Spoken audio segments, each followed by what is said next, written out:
Selection by Consequences, B.F. Skinner. Summary.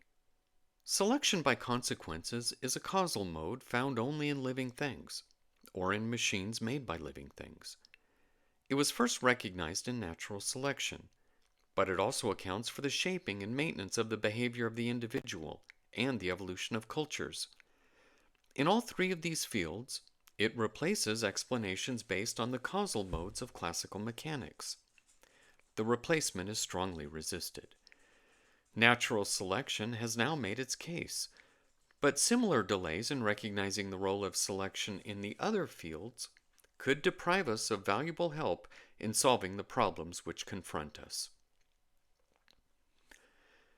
The history of human behavior, if we may take it to begin with the origin of life on Earth, is possibly exceeded in scope only by the history of the universe. Like astronomer and cosmologist, the historian proceeds only by reconstructing what may have happened rather than by reviewing recorded facts. The story presumably began, not with a Big Bang, but with that extraordinary moment when a molecule came into existence which had the power to reproduce itself. It was then that selection by consequences made its appearance as a causal mode. Reproduction was itself a first consequence, and it led, through natural selection, to the evolution of cells, organs, and organisms which reproduce themselves under increasingly diverse conditions. What we call behavior evolved as a set of functions furthering the interchange between organism and environment. In a fairly stable world, it could be as much a part of the genetic endowment of a species as digestion, respiration, or any other biological function. The involvement with the environment, however, imposed limitations. The behavior functioned well only under conditions fairly similar to those under which it was selected. Reproduction under a much wider range of conditions became possible with the evolution of two processes, through which individual organisms acquired behavior appropriate to novel environments. Through respondent, Pavlovian conditioning, responses prepared in advance by natural selection could come under the control of new stimuli. Through operant conditioning, new responses could be strengthened, reinforced, by events which immediately followed them. A second kind of selection. Operant conditioning is a second kind of selection by consequences. It must have evolved in parallel with two other products of the same contingencies of natural selection: a susceptibility to reinforcement by certain kinds of consequences, and a supply of behavior less specifically committed to eliciting or releasing stimuli. Most operants are selected from behavior which has little or no relation to such stimuli. When the selecting consequences are the same, operant conditioning and natural selection work together redundantly.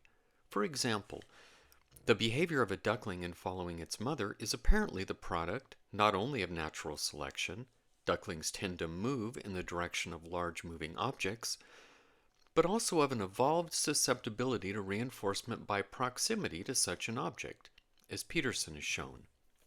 The common consequence is that the duckling stays near its mother. Imprinting is a different process, close to respondent conditioning. Since a species which quickly acquires behavior appropriate to a given environment has less need for an innate repertoire, operant conditioning could not only supplement the natural selection of behavior, it could replace it. There were advantages favoring such a change. When members of a species eat a certain food simply because eating it has had survival value, the food does not need to be, and presumably is not, a reinforcer. Similarly, when sexual behavior is simply a product of natural selection, sexual contact does not need to be, and presumably is not, a reinforcer. But when, through the evolution of a special susceptibility, food and sexual contact become reinforcing, new forms of behavior can be set up. New ways of gathering, processing, and ultimately cultivating foods and new ways of behaving sexually, or of behaving in ways which lead only eventually to sexual reinforcement, can be shaped and maintained. The behavior so conditioned is not necessarily adaptive. Foods are eaten which are not healthful, and sexual behavior strengthened which is not related to procreation. Much of the behavior studied by ethologists, courtship, mating, care of the young, intraspecific aggression, defensive territory, and so on, is social. It is within easy range of natural selection because other members of a species are one of the most stable features of the environment of a species. Innate social repertoires are supplemented by imitation. By running when others run, for example, an animal responds to releasing stimuli to which it has not itself been exposed.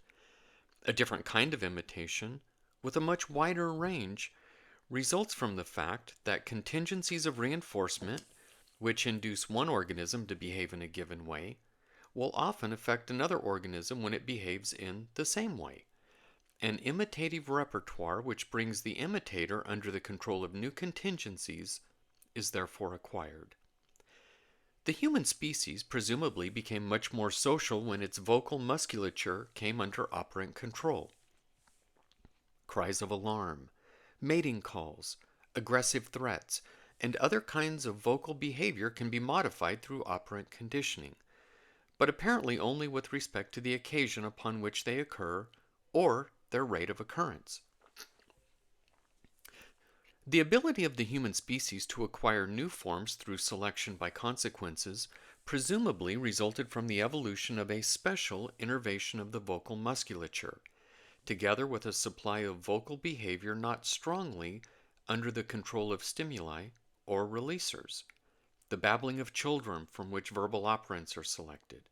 No new susceptibility to reinforcement was needed because the consequences of verbal behavior are distinguished only by the fact that they are mediated by other people. The development of environmental control over the vocal musculature greatly extended the help one person receives from others. By behaving verbally, people cooperate more successfully in common ventures. By taking advice, heeding warnings, following instructions, and observing rules, they profit from what others have already learned. Ethical practices are strengthened by codifying them into laws, and special techniques of ethical and intellectual self-management are devised and taught. Self-knowledge, or awareness, emerges when one person asks another such a question as, "What are you going to do?" or "Why did you do that?" The invention of the alphabet spread these advantages over great distances and periods of time. They have long been said to give the human species its unique position, although it is possible that what is unique is simply the extension of operant control to the vocal musculature. A third kind of selection. Verbal behavior greatly increased the importance of a third kind of selection by consequences, the evolution of social environments or cultures. The process presumably begins at the level of the individual. A better way of making a tool, growing food, or teaching a child is reinforced by its consequence, the tool, the food, or a useful helper, respectively. A culture evolves when practices originating in this way contribute to the success of the practicing group in solving its problems. It is the effect on the group, not the reinforcing consequences for the individual members, which is responsible for the evolution of the culture. In summary, then, human behavior is the joint product of 1. The contingencies of survival responsible for the natural selection of the species, and 2. The contingencies of reinforcement responsible for the repertoires acquired by its members, including 3. The special contingencies maintained by an evolved social environment. Ultimately, of course, it is all a matter of natural selection, since operant conditioning is an evolved process of which cultural practices are special applications.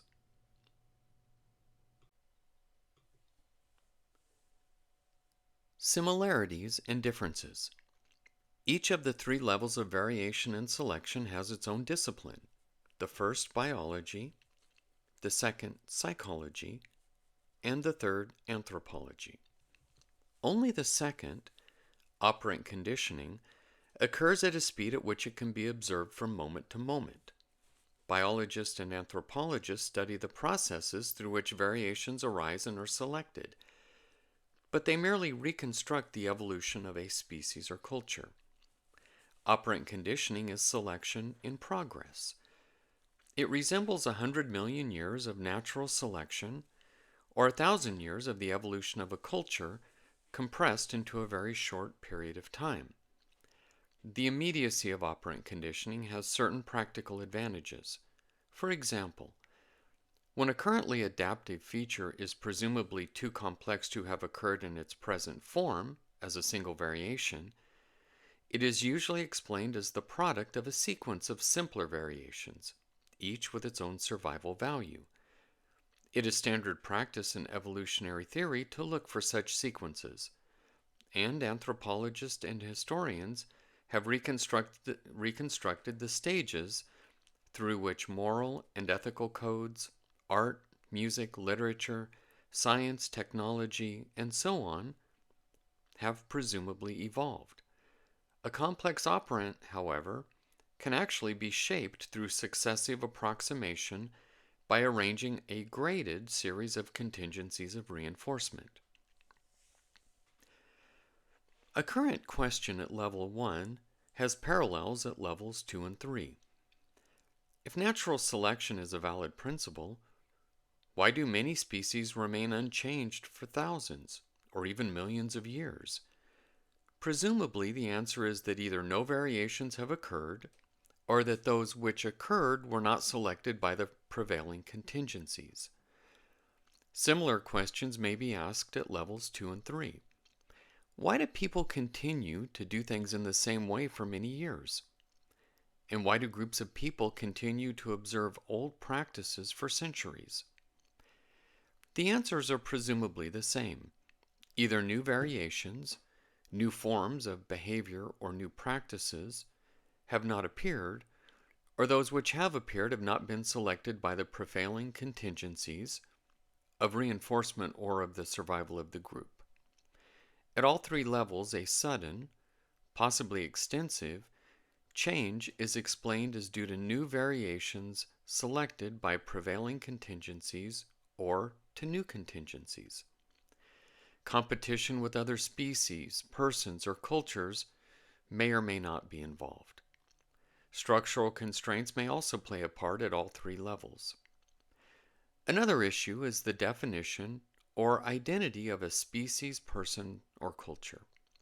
Traits in a species and practices in a culture are transmitted from generation to generation, but reinforced behavior is transmitted only in the sense of remaining part of the repertoire of the individual.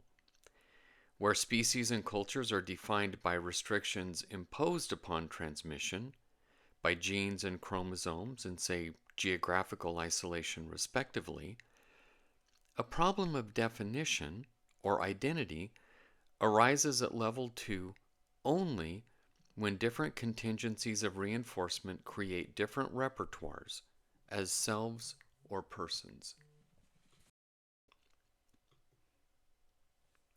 Traditional explanatory schemes. As a causal mode, selection by consequences was discovered very late in the history of science, indeed less than a century and a half ago, and it is still not fully recognized or understood, especially at levels 2 and 3. The facts for which it is responsible have been forced into the causal pattern of classical mechanics, and many of the explanatory schemes elaborated in the process must now be discarded. Some of them have great prestige and are strongly defended at all three levels. Here are 4 examples. A prior act of creation. 1.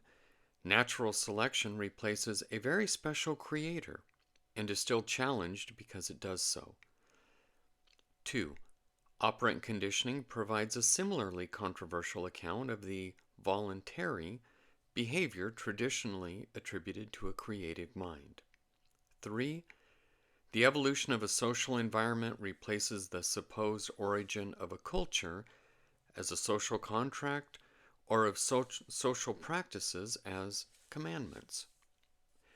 Purpose or intention. Only past consequences figure in selection. 1. A particular species does not have eyes in order that its members may see better. It has them because certain members, undergoing variation, were able to see better and hence were more likely to transmit the variation. 2. The consequences of operant behavior are not what the behavior is now, for they are merely similar to the consequences which have shaped and maintained it. 3. People do not observe particular practices in order that the group will be more likely to survive. They observe them because groups which induced their members to do so survived and transmitted them. Certain essences. 1.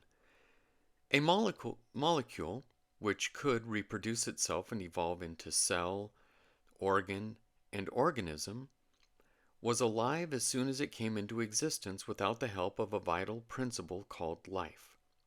2. Operant behavior is shaped and brought under the control of the environment, without the intervention of a principle of mind. To suppose that thought appeared as a variation, like a morphological trait in genetic theory, is to invoke an unnecessarily large saltum. 3. Social environments generate self-knowledge, consciousness, and self-management, reason, without help from a group mind or zeitgeist. To say this is not to reduce life, mind, and zeitgeist to physics. It is simply to recognize the expendability of essences.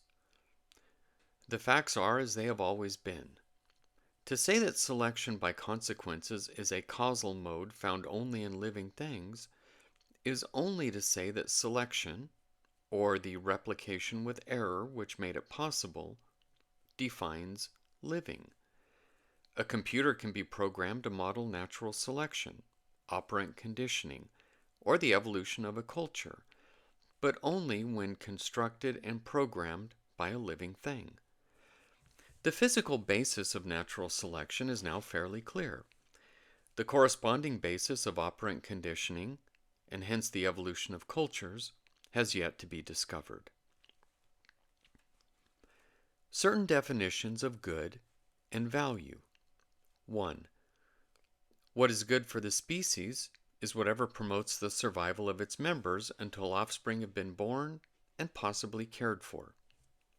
Good features are said to have survival value. Among them are susceptibilities to reinforcement by many of the things we say taste good, feel good, and so on. 2. The behavior of a person is good if it is effective under prevailing contingencies of reinforcement. We value such behavior and indeed reinforce it by saying good. Behavior toward others is good if it is good for the others in these senses. 3. What is good for a culture is whatever promotes its ultimate survival, such as holding a group together or transmitting its practices. These are not, of course, traditional definitions. They do not recognize a world of value distinct from the world of fact, and, for other reasons need to be noted shortly, they are challenged. Alternatives to selection. An example of the attempt to assimilate selection by consequences to the causality of classical mechanics is the term selection pressure, which appears to convert selection into something that forces a change. A more serious example is the metaphor of storage.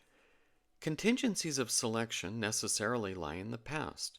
They are not acting when their effect is observed.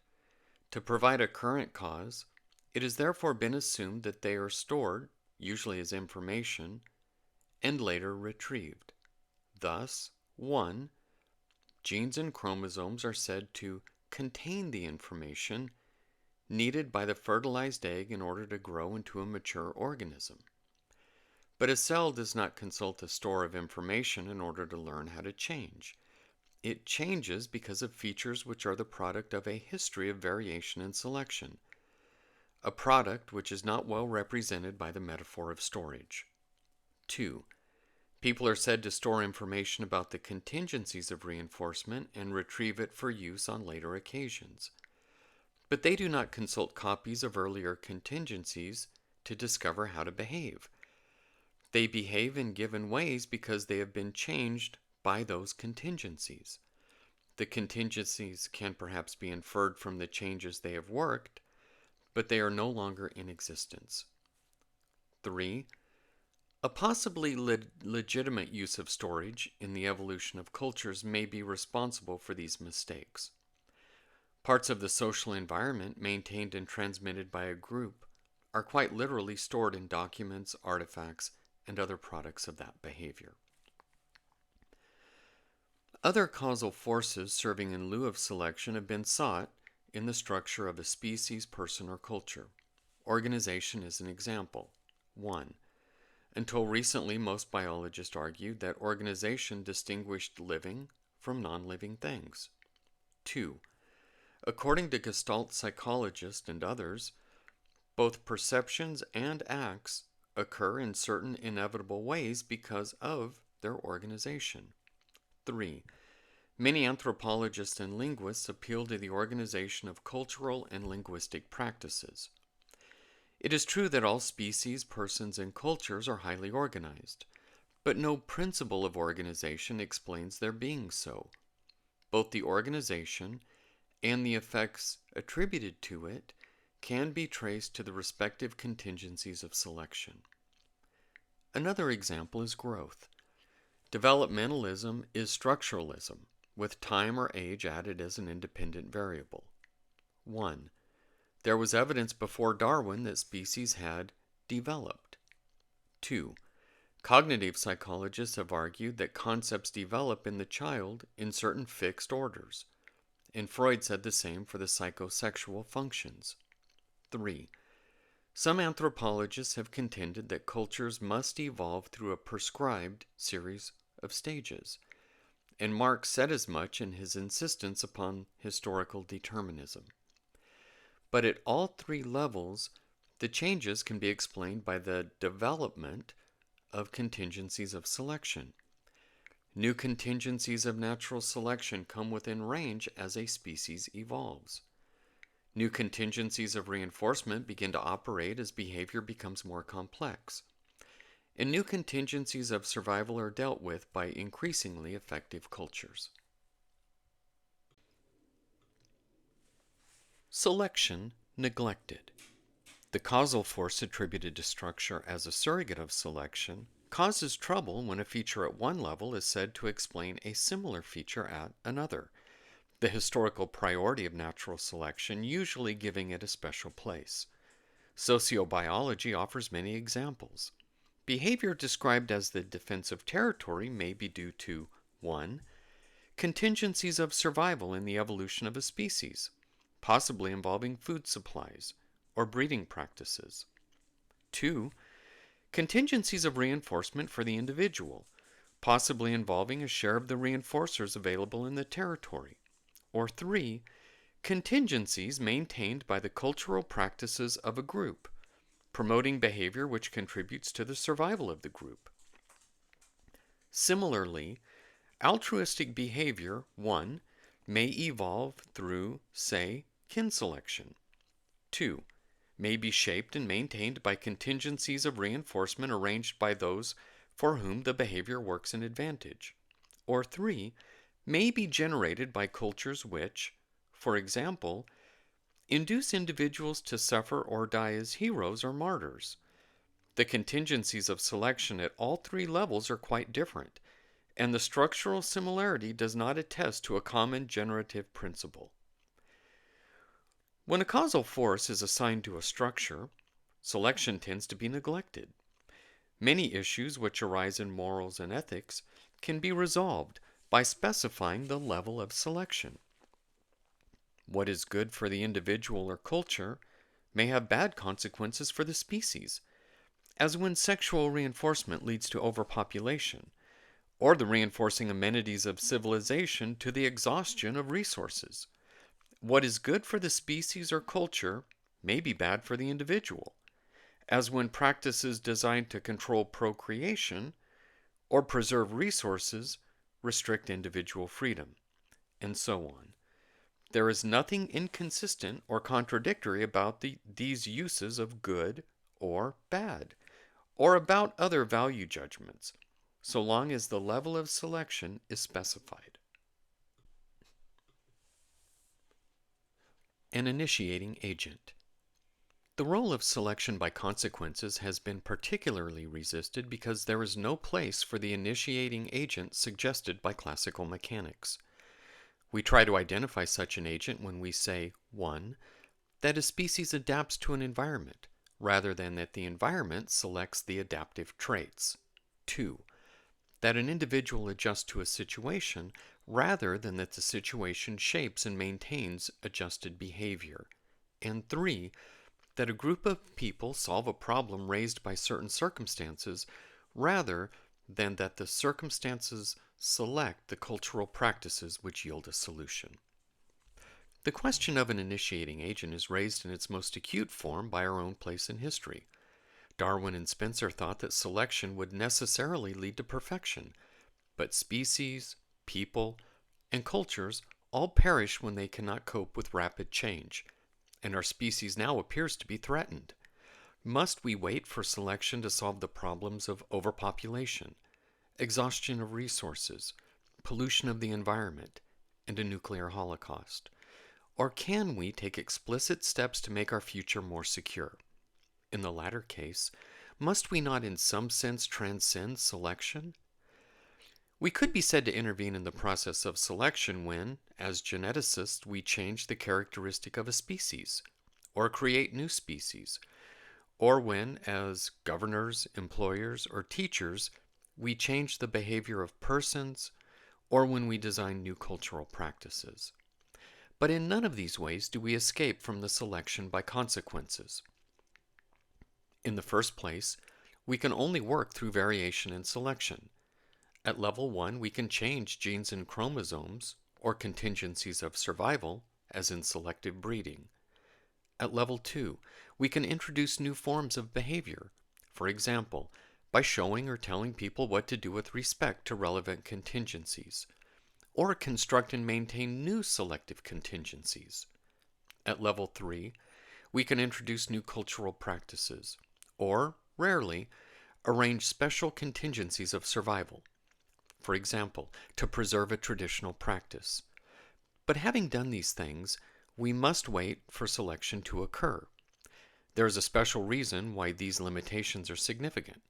It is often said that the human species is now able to control its own genetics, its own behavior, and its own destiny. But it does not do so in the sense in which the term control is used in classical mechanics. It does not, for the very reason that living things are not machines. Selection by consequences makes the difference. In the second place, we must consider the possibility that our behavior in intervening is itself a product of selection. We tend to regard ourselves as initiating agents only because we know or remember so little about our genetic and environmental histories. Although we can now predict many of the contingencies of selection to which the human species will probably be exposed at all 3 levels, and can specify behavior that will satisfy many of them, we have failed to establish cultural practices under which much of that behavior is selected and maintained. It is possible that our effort to preserve the role of the individual as an originator is at fault, and that a wider recognition of the role of selection by consequences will make an important difference. The present scene is not encouraging. Psychology is the discipline of choice at level 2, but few psychologists pay much attention to selection. The existentialists among them are explicitly concerned with the here and now, rather than the past and future. Structuralists and developmentalists tend to neglect selective contingencies in their search for causal principles, such as organization or growth. The conviction that contingencies are stored as information is only one of the reasons why the appeal to cognitive functions is not helpful. The three personae of psychoanalytic theory are, in many respects, close to our three levels of selection. But the id does not adequately represent the enormous contribution of the natural history of the species. The superego, even with the help of the ego ideal, does not adequately represent the contribution of the social environment to language, self-knowledge, and intellectual and ethical self-management. And the ego is a poor likeness of the personal repertoire acquired under the practical contingencies of daily life. The field known as the experimental analysis of behavior has extensively explored selection by consequences, but its conception of human behavior is resisted, and many of its practical applications rejected, precisely because it has no place for a person as an initiating agent. The behavioral sciences at level 3 show similar shortcomings. Anthropology is heavily structural, and political scientists and economists usually treat the individual as a free initiating agent. Philosophy and letters offer no promising leads.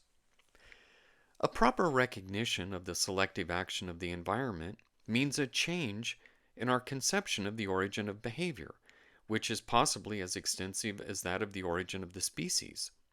So long as we cling to the view that a person is an initiating doer, actor, or causer of behavior, we shall probably continue to neglect the conditions which must be changed if we are to solve our problems.